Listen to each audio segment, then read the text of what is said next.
Ils ont été encerclés, acculés, coupés du monde, et pourtant au lieu de céder, le Burkina Faso, le Mali et le Niger transforment la pression en projet, tandis que l'ancien ordre tente de resserrer l'étau. Ce basculement peut-il tenir, et que révèle Ibrahim Traoré sur le coût réel de cette rupture? Si cela réussit, l'onde dépassera le Sahel. Ce récit promet une chose simple: comprendre comment 3 États du Sahel, chassant les troupes françaises, tentent de bâtir une souveraineté durable alors même qu'un dispositif de pression se recompose autour d'eux. Le bénéfice pour le spectateur tient en une ligne: voir les mécanismes du pouvoir sans filtre et savoir à quoi il mène. L'enjeu dépasse la politique intérieure.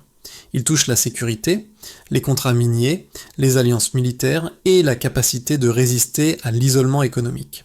Dans cette séquence, chaque décision, expulsée, renégociée, s'allier, déclenche une contre-mesure. Base voisine renforcée, partage de renseignements, sanctions envisagées, reconnaissance retardée. Le pari n'est pas seulement de déclarer l'indépendance, mais de la maintenir quand les voies financières se ferment et que l'image internationale se durcit. Une question reste suspendue. Si l'encerclement est en couches, quelle couche casse en premier, militaire, économique ou politique? Et qui paie le prix immédiat? En moins de 4 ans, 2020-2023, 3 capitales ont basculé vers des juntes militaires et ont exigé le départ des forces françaises. Et, en parallèle, un anneau d'appui extérieur s'est densifié juste au-delà des frontières, comme un étau qui se referme sans déclaration de guerre. Le cœur du révélateur est là.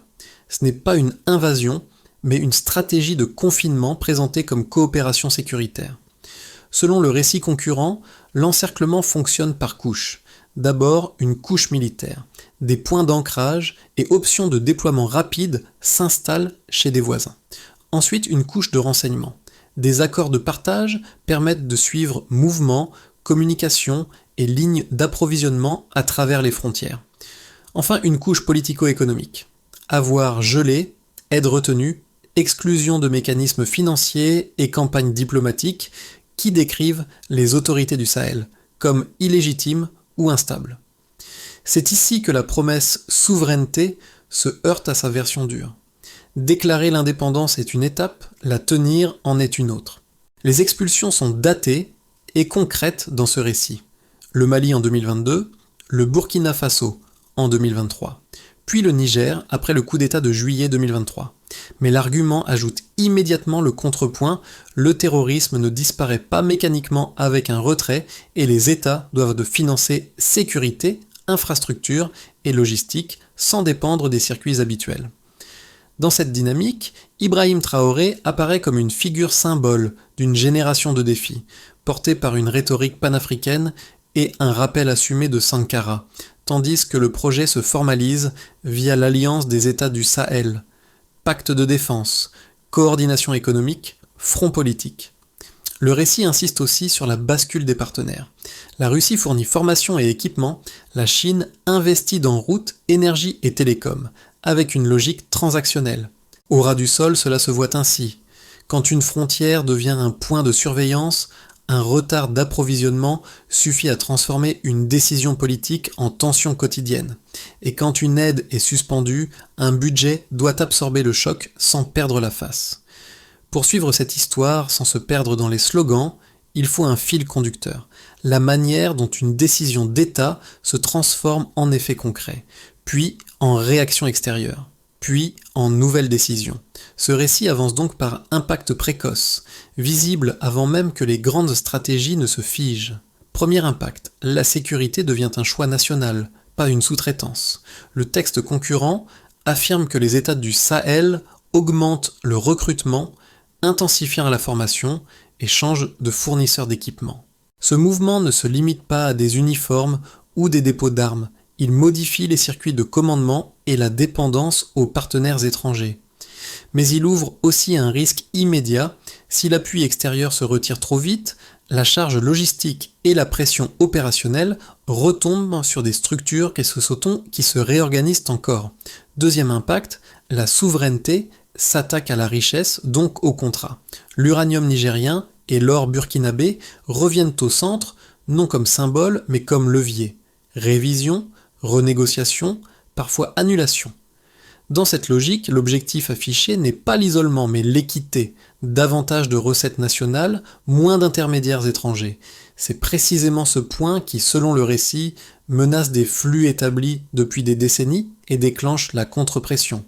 Troisième impact, l'alliance des États du Sahel devient un mécanisme de survie. Une coordination militaire aux frontières, une intégration économique progressive, une posture diplomatique commune. L'idée est simple.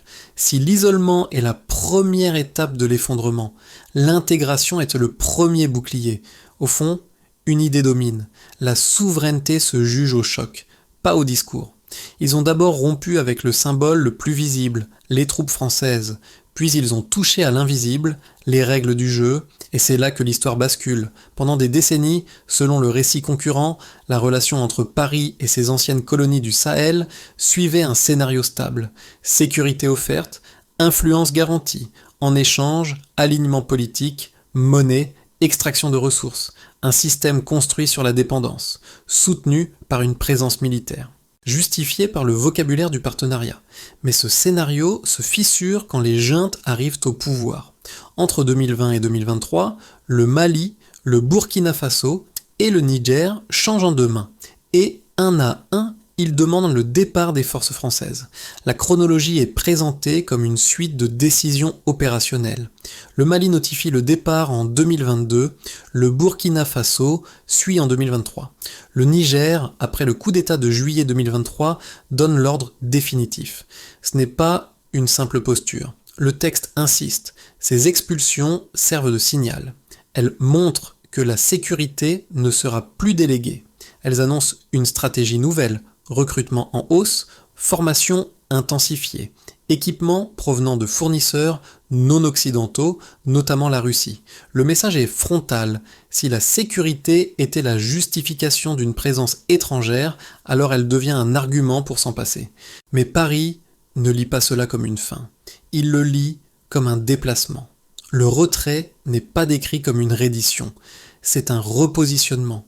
Et là intervient la séquence centrale. L'encerclement. L'Occident ne prépare pas une invasion. Il construit une cage, une constellation de points d'accès, capacité de surveillance, options de déploiement rapide. Le texte cite des voisinages qui se renforcent. Le Bénin héberge de nouveaux centres de formation. La Côte d'Ivoire approfondit ses liens de défense. Le Ghana et le Togo étudient l'élargissement de partenariats sécuritaires. Même le Sénégal, présenté comme partenaire stable, serait courtisé plus agressivement. Cette reconfiguration n'est pas posée comme aléatoire. Elle suit une logique, surveiller, contenir et si nécessaire déstabiliser. L'encerclement est en couche, une couche militaire par les bases proches, une couche de renseignement via des accords de partage, une couche économique par des avoirs gelés, une aide retenue, et des exclusions de mécanismes financiers, une couche politique par des campagnes diplomatiques qui cadrent les juntes comme illégitimes, instables, indignes de reconnaissance. À ce stade, la narration accélère. Elle montre les trois États réagissant au même moment. Formation d'une alliance, coordination aux frontières, intégration, front unifié. L'alliance des États du Sahel n'est pas décrite comme une simple réunion. Elle se présente comme pacte de défense, bloc économique, déclaration politique. Et c'est ici que le récit place Ibrahim Traoré comme l'une des figures qui donnent un visage à cette stratégie, au Burkina Faso, dans une logique de défi assumé. En miroir, l'Occident répond par un double langage. Coopération antiterroriste en façade, pression structurelle en profondeur. Le point de tension est net, expulser est possible. Empêcher l'opération juste de l'autre côté de la frontière ne l'est pas, et c'est ce verrou qui transforme une suite d'événements en épreuve de durée. Entre 2020 et 2023, la souveraineté s'est convertie en test d'endurance. Cela résume la bascule. Une décision politique devient une contrainte mesurable, et cette contrainte se lit moins dans les discours que dans les mécanismes qui se referment. Premier repère chiffré, 2020-2023. En 4 années, le récit concurrent décrit une chaîne complète. Prise de pouvoir militaire, rupture avec la France, naissance d'un bloc régional, puis recomposition de la pression occidentale. Explication courte, 4 ans suffisent à changer les alliances et les lignes rouges. Ce cadrage impose une idée, le temps joue contre ceux qui doivent construire vite, pendant que l'extérieur peut attendre et resserrer progressivement. Deuxième repère, 2022, associé au Mali. Le texte insiste sur la portée opérationnelle de l'expulsion. Pas un geste symbolique, mais un basculement de doctrine. Explication courte. Une sortie en 2022 oblige à remplacer l'appui par soi-même. Immédiatement, cela crée un besoin. Recruter, former, équiper, organiser. Le récit affirme que cette montée en puissance s'appuie sur des fournisseurs non occidentaux, notamment la Russie, avec un paquet cohérent. Formation, renseignement, fourniture d'équipement. L'idée n'est pas la victoire, mais la capacité à tenir sous pression. Troisième repère, 2023, associé au Burkina Faso et au Niger. Le texte présente l'année comme un point d'accélération. Expulsion supplémentaire, renégociation de ressources, durcissement de l'encerclement. Explication courte, en 2023, la rupture devient régionale et donc plus visible. La visibilité, ici, est un coût. Elle attire l'attention, intensifie la narration internationale et déclenche des réponses en couche. Ensuite, l'argumentation bascule vers les preuves, non pas en statistiques détaillées, mais en architecture. La couche militaire est décrite comme une constellation de bases et de partenariats juste au-delà des frontières du Sahel. Options de déploiement rapide, centres de formation, accès logistique. La couche de renseignement suit accords de partage pour suivre mouvements, communication, lignes d'approvisionnement. La couche économique s'ajoute avoir gelé, aide retenue, exclusion de mécanismes financiers, tout cela sans déclaration de guerre. Et la couche politique verrouille, campagne diplomatique visant à délégitimer, suspendre, retarder la reconnaissance, rendre coûteux tout alignement non occidental. Le récit insiste sur une équation simple, plus l'encerclement est discret, plus il est efficace, parce qu'il reste niable. On peut l'appeler coopération sécuritaire, lutte antiterroriste, stabilisation. Mais l'effet recherché, selon ce texte, est d'obliger les États du Sahel à négocier depuis une position de faiblesse ou à faire face à une déstabilisation interne stimulée depuis la périphérie. À ce stade, la souveraineté n'est plus une bannière, c'est une logistique. Contrôler les frontières, sécuriser les routes, maintenir des chaînes d'approvisionnement régionales, renégocier des contrats miniers pour que davantage de recettes restent dans les budgets nationaux. Le récit cite l'uranium du Niger et l'or du Burkina Faso comme levier. Ce sont des ressources qui, une fois recadrées, touchent directement des flux de revenus établis depuis des décennies. C'est précisément là que l'affrontement devient systémique. Il ne concerne pas seulement des soldats, mais la structure des revenus, des investissements et des dépendances. Dans cette lecture, Ibrahim Traoré sert de marqueur politique. Une rhétorique panafricaine, un appel à l'héritage de Sankara, une posture de défi. Mais l'enjeu ici reste froid. Si l'encerclement cherche à prouver que l'indépendance coûte trop cher, la réponse consiste à prouver l'inverse, par la durée, la coordination et la capacité à absorber les chocs. Pour être solide, il faut d'abord prendre l'argument opposé au sérieux, le formuler dans sa meilleure version, puis y répondre. Premier argument côté occidental, l'encerclement n'est pas une punition, c'est une prévention. Dans cette lecture, renforcer des partenariats de sécurité chez les voisins, partager du renseignement et maintenir des options de déploiement rapide sert à limiter la contagion d'une instabilité déjà présente. Djihadisme, trafic, fragilité institutionnelle.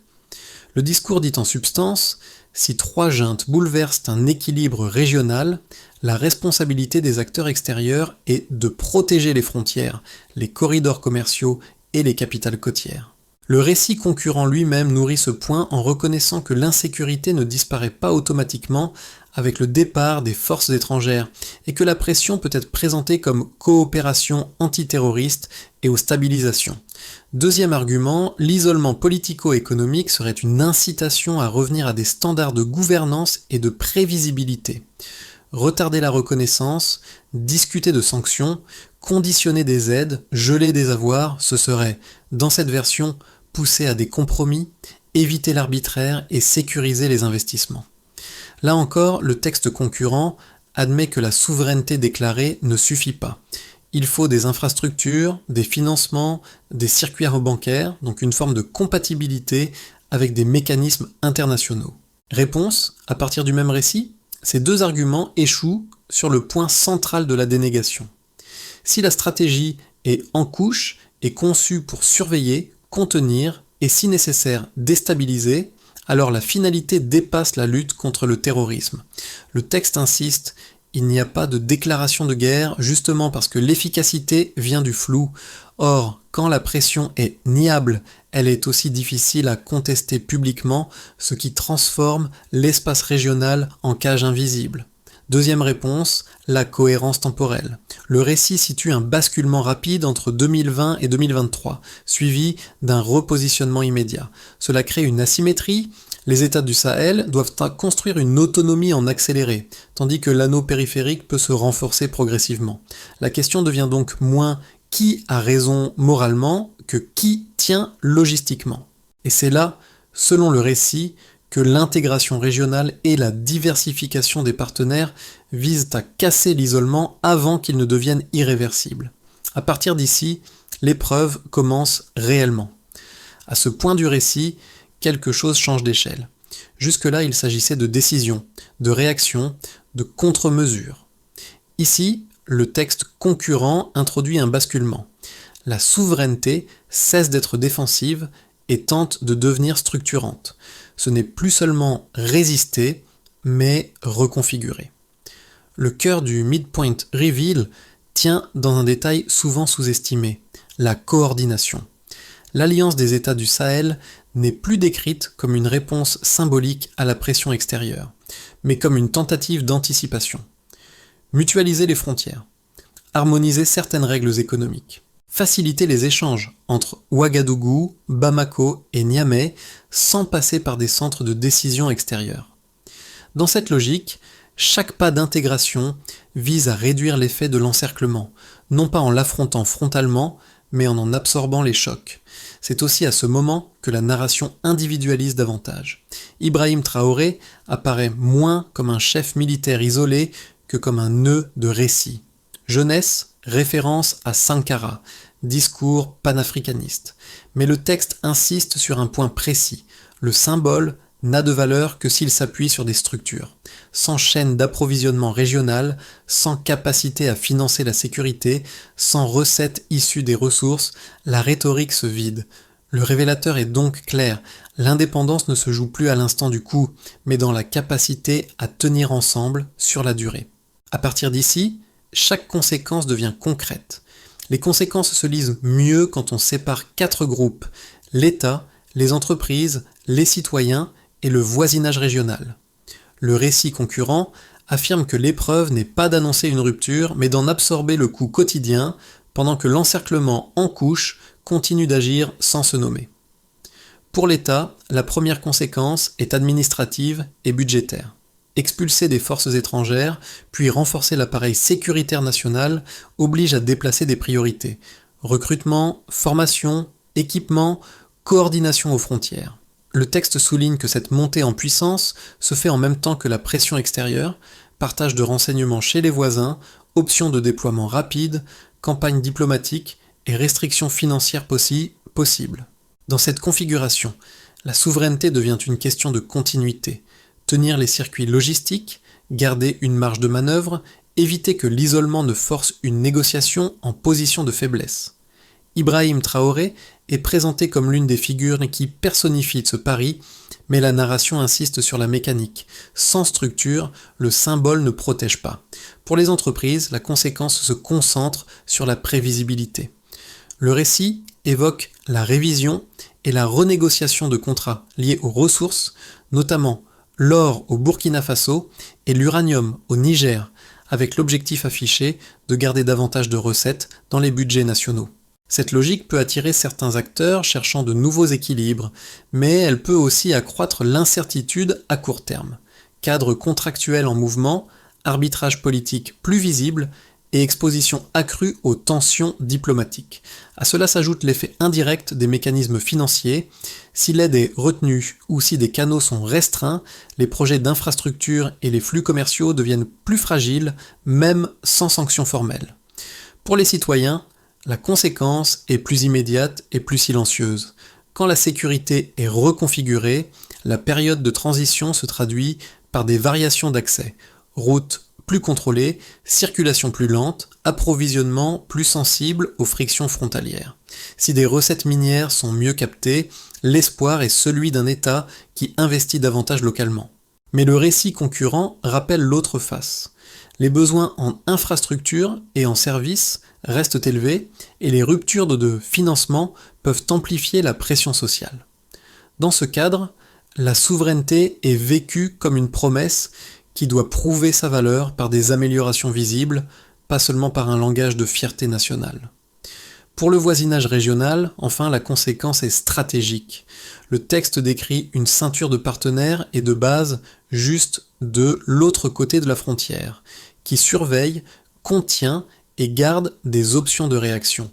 Cette présence change les calculs des États côtiers et des organisations régionales. Elle encourage certaines capitales à se rapprocher des dispositifs occidentaux, tout en rendant plus coûteuse l'idée d'une contagion politique. En réponse, l'Alliance des États du Sahel est présentée comme un bouclier, coordination sécuritaire, intégration économique, front unifié. Le récit de tranche, si l'encerclement vise à empêcher l'idée de se propager, l'intégration vise à empêcher l'isolement de réussir. Ibrahim Traoré apparaît alors comme un nœud narratif de cette bataille d'exemples, où chaque succès ou échec est observé bien au-delà du Sahel. Sur un horizon de 6 à 12 mois, le récit concurrent permet de dessiner 3 scénarios, non comme prédiction, mais comme trajectoire conditionnelle, chacun dépend d'un même nœud, la capacité à réduire l'effet de l'encerclement sans perdre la cohérence interne. Dans un scénario de base, celui d'une stabilisation sous pression, les États du Sahel maintiennent leur ligne. Coopération renforcée entre Ouagadougou, Bamako et Niamey, poursuite de la montée en puissance militaire nationale et renégociation ciblée sur les ressources. La pression extérieure, elle, reste en couche, base proche, surveillance, diplomatie froide, restrictions économiques possibles sans rupture totale. Dans ce scénario, l'équilibre tient si l'Alliance parvient à sécuriser les corridors logistiques essentiels et à éviter une crise financière soudaine. La souveraineté progresse par petits gains, plus de coordination aux frontières, un peu plus de contrôle sur les recettes minières, mais une fragilité persistante face aux mécanismes financiers internationaux. Dans un scénario plus optimiste, où la consolidation crée un effet de démonstration, la logique d'intégration commence à produire des résultats visibles, échanges régionaux plus fluides, capacité de sécurité mieux coordonnée et diversification de partenaires qui compensent partiellement l'isolement. Le récit met en avant 2 leviers dans cette voie. La Russie pour l'appui sécuritaire, sans condition de gouvernance, la Chine pour l'infrastructure transactionnelle. Si ces leviers se combinent sans surcharge de dépendance nouvelle, l'Alliance peut transformer la pression en accélérateur. Investir dans des chaînes d'approvisionnement régionales, limiter les fuites de valeur sur l'or et l'uranium et produire un signal politique plus large. Dans ce cas, la figure d'Ibrahim Traoré sert de point d'identification, non comme solution, mais comme symbole d'une cohérence qui résiste aux tentatives de délégitimation. Dans un scénario pessimiste, marqué par l'étouffement et la déstabilisation, l'encerclement réussit par accumulation, restrictions financières qui réduisent d'en fait les marges, campagnes diplomatiques qui durcissent l'isolement, frictions logistiques qui perturbent l'économie et montée des tensions internes. Le récit concurrent insiste sur ce risque. Si l'isolement est la première étape de l'effondrement, alors la pression vise précisément à forcer une négociation depuis la faiblesse ou à provoquer une fragilité exploitable. Dans ce scénario, les renégociations de ressources deviennent un champ de conflit, les besoins de sécurité absorbent les budgets et la promesse de souveraineté se retourne en crise de gouvernabilité. Une recommandation de pensée traverse ces 3 issues. Séparer la souveraineté proclamation de la souveraineté capacité. Si la première se mesure en rupture symbolique, la seconde se mesure en logistique, recette, alliance et endurance. Et c'est ici que se rouvre la question suspendue. Si la cage est vraiment en couche, quelle couche cède la première ? Et comment Ibrahim Traoré et ses alliés pourront-ils le prouver sans déclencher une escalade ? Ce qui rend cette séquence si difficile à juger, c'est qu'elle touche à des choses que le spectateur connaît déjà, même loin du Sahel, le coût d'un changement brutal, la fatigue des promesses et la pression invisible des systèmes. Le récit concurrent ne demande pas d'adhérer à une idéologie, il invite à regarder comment une rupture se vit au quotidien. Pour un premier groupe de spectateurs, ceux qui suivent la politique internationale, l'impact est intellectuel. Comprendre qu'un rapport de force ne se réduit pas à des chars ou à des discours. Ici, la contrainte se déploie par couches, renseignement, finance, reconnaissance, narration. Cela oblige à lire les événements non comme une série de coups d'État, mais comme une bataille de structure. Et cela change la question. Ce n'est plus qui a tort ou raison, mais qui contrôle la durée. Pour un deuxième groupe, ceux qui s'intéressent à l'économie, l'effet est concret. Ressources, contrats, flux de valeurs. Quand un pays renégocie l'or ou l'uranium, il touche à la matière première de sa souveraineté budgétaire. Mais il touche aussi aux intérêts établis, donc aux contre-mouvements. Le récit rappelle que la promesse d'équité doit produire des résultats visibles pour ne pas se transformer en tension sociale. Pour un troisième groupe, ceux qui pensent d'abord aux personnes, la question devient humaine.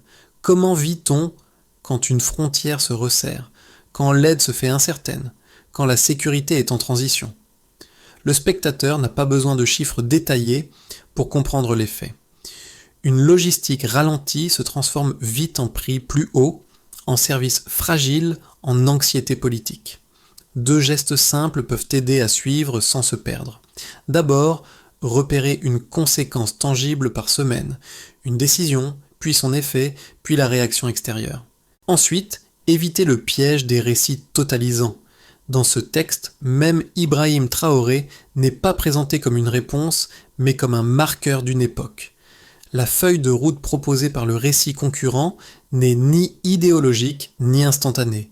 Elle se déploie en 4 étapes opérationnelles, chacune avec un acteur, un calendrier implicite et un critère de mesure, afin de transformer la souveraineté déclarée en capacité durable. D'abord, la sécurité coordonnée, portée par les États et pensée pour l'immédiat. Les gouvernements du Sahel priorisent la mutualisation aux frontières, patrouillage conjointe, partage tactique d'informations et standardisation minimale des procédures. Le critère n'est pas la victoire spectaculaire, mais la continuité. Maintenir les axes logistiques ouverts et réduire les frictions internes pendant la transition. Ici, la mesure est simple. Moins d'interruptions, plus de coordination visible. Ensuite, des finances tenables, pilotées par les ministères économiques sur le court terme. Renégocier des contrats de ressources pour stabiliser les recettes sans rupture brutale des flux. L'objectif affiché est d'augmenter la part nationale tout en conservant l'opérabilité. La mesure n'est pas un chiffre public, mais la régularité budgétaire. Payer les fonctions essentielles sans dépendre d'arbitrages extérieurs soudains. Puis des partenariats diversifiés pris en main par la diplomatie du court au moyen terme, éviter le remplacement d'une dépendance par une autre. La Russie est décrite comme un appui sécuritaire transactionnel. La Chine comme un investisseur d'infrastructures. La mesure clé est la pluralité. Aucune relation ne doit devenir exclusive. Enfin, l'intégration régionale, structurée par l'Alliance des États du Sahel sur le moyen terme. Faciliter le commerce intra-régional, harmoniser certains cadres et présenter un front diplomatique commun. La mesure est l'absorption des chocs, tenir quand une couche de pression se durcit. Dans cette séquence, Ibrahim Traoré est évoqué non comme une solution personnelle, mais comme un point d'ancrage narratif. Sa visibilité impose que les résultats suivent. Le bouclage du cycle est clair, la promesse se juge à l'exécution et l'exécution à la durée. On revient toujours au même motif, une frontière qui se resserre, puis une route qu'il faut rouvrir. C'est là que le récit concurrent cherche son émotion, non dans une scène spectaculaire, mais dans une tension continue. Tenir encore malgré la cage en couche. Dans cette histoire, Ibrahim Traoré est moins une fin qu'un rappel permanent. La souveraineté est une promesse qui doit survivre à l'usure. Le texte le place dans une filiation symbolique, Sankara, fierté nationale, défi panafricain, mais le ramène aussitôt au réel. Sans structure, le symbole se dissipe, et l'encerclement gagne par fatigue. La phrase clou du récit tient en peu de mots. La souveraineté se prouve par la durée, et c'est précisément ce que regarde le monde. Paris, Washington, Moscou, Pékin et les capitales africaines qui évaluent en silence si l'exemple peut se reproduire ailleurs. Si le Sahel tient, l'idée se propage. S'il cède, la leçon sera brandie comme avertissement. Ibrahim Traoré réapparaît alors comme un point fixe au milieu des pressions mouvantes. Une voix, une image, mais surtout un test, pas seulement pour le Burkina Faso, pour ce que l'Afrique ose imaginer quand elle refuse de demander la permission. La conclusion du récit n'impose pas une réponse, elle ouvre un espace. Ce qui se joue au Sahel dépasse 3 pays et quelques dirigeants. C'est une expérience observée, comparée et parfois instrumentalisée. Chaque capitale regarde non seulement les décisions, mais leur endurance. Chaque acteur évalue si la pression silencieuse suffit à ramener un ordre ancien ou si l'adaptation devient inévitable. Pour le spectateur, l'invitation est simple et exigeante à la fois. Suivre les conséquences plutôt que les slogans. Observer ce qui tient quand l'attention médiatique se déplace. Distinguer la souveraineté proclamée de la souveraineté vécue. Et résister à la tentation des récits binaires, car ce qui se construit ici est fait de compromis, de frictions et de choix contraints. Si l'expérience sahélienne réussit, elle modifiera les calculs bien au-delà de la région. Si elle échoue, elle nourrira des discours de prudence et de retour à l'ordre. Entre ces deux issues, il n'y a pas de certitude, seulement des trajectoires qui se dessinent sous pression. La question finale reste ouverte. Quand une cage se referme sans bruit, est-ce la cage qui gagne ou ceux qui apprennent à vivre sans elle ?